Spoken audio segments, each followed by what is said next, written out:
2014లో తెలంగాణలో ఎన్ని పంపు సెట్లు ఉన్నాయో ఇప్పుడు అన్నే ఉన్నాయన్నారు బీజేపీ ఎమ్మెల్యే పాయల్ శంకర్. 10 ఏళ్లు బీఆర్ఎస్, 2 ఏళ్లు కాంగ్రెస్ ఎంత ఆయకట్టు సృష్టించిందో చెప్పాలన్నారు. నీళ్లు నిధుల కోసమే కదా తెలంగాణ తెచ్చుకుందన్నారు. సంవత్సరాల తర్వాత కూడా గన్నే పంపు సెట్లు రైతులు వాడుతున్నారు. నిన్న మొన్నటిదాకా బీఆర్ఎస్ పార్టీ వాళ్ళు ఏమన్నారు?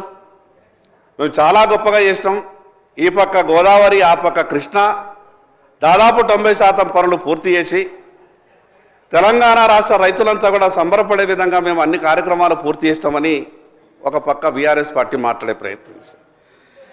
ఈరోజు ఉత్తమ్ కుమార్ రెడ్డి గారు మాట్లాడితే ఏమన్నారు?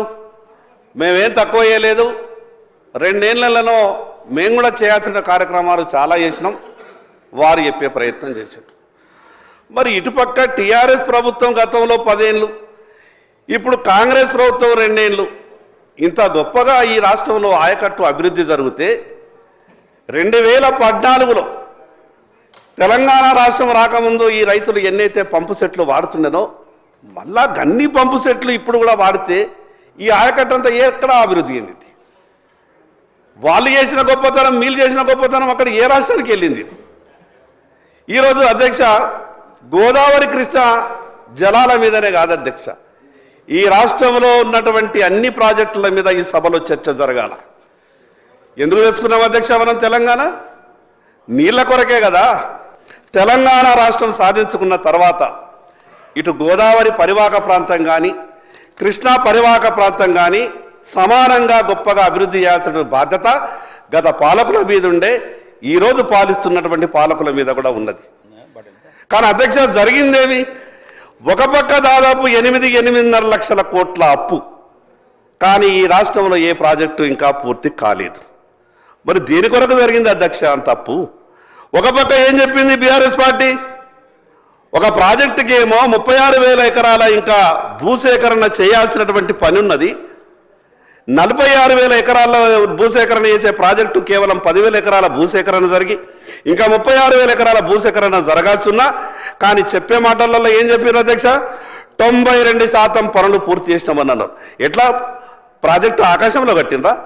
భూసేకరణ చేయకుండా 96% ఆ ప్రాజెక్టుని ఎట్లా పూర్తి చేయగలుగుతారు?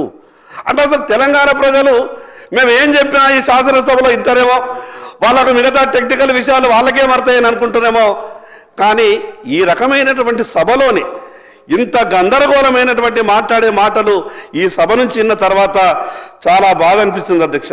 ఉమ్మడి ఆంధ్రప్రదేశ్ వాడుకోవాల్సినటువంటి 811 టీఎంసీల నీటిలో 299 టీఎంసీలు తెలంగాణకు, 512 టీఎంసీల నీళ్లు ఆంధ్రప్రదేశ్ వినియోగించుకునే విధంగా ఒప్పుకుంటూ సంతకం చేసిన మాట వాస్తవం అని ఈరోజు ఉత్తరాల ద్వారా ఉత్తమ్ కుమార్ రెడ్డి గారు చాలా క్లియర్గా క్లారిఫికేషన్ చెప్పారు.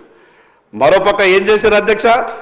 అదేదో కేంద్ర ప్రభుత్వం తప్పిదం అన్నట్టు కేంద్ర ప్రభుత్వాన్ని బదనాం చేసే విధంగా వీళ్ళేమో సంతకాలు పెట్టుకుంటారు, వీళ్ళేమో దావతులు చేసుకుంటారు, వీళ్ళేమో అన్ని రకాలుగా ఇచ్చకాలు పుచ్చకాలు చేసుకుంటారు.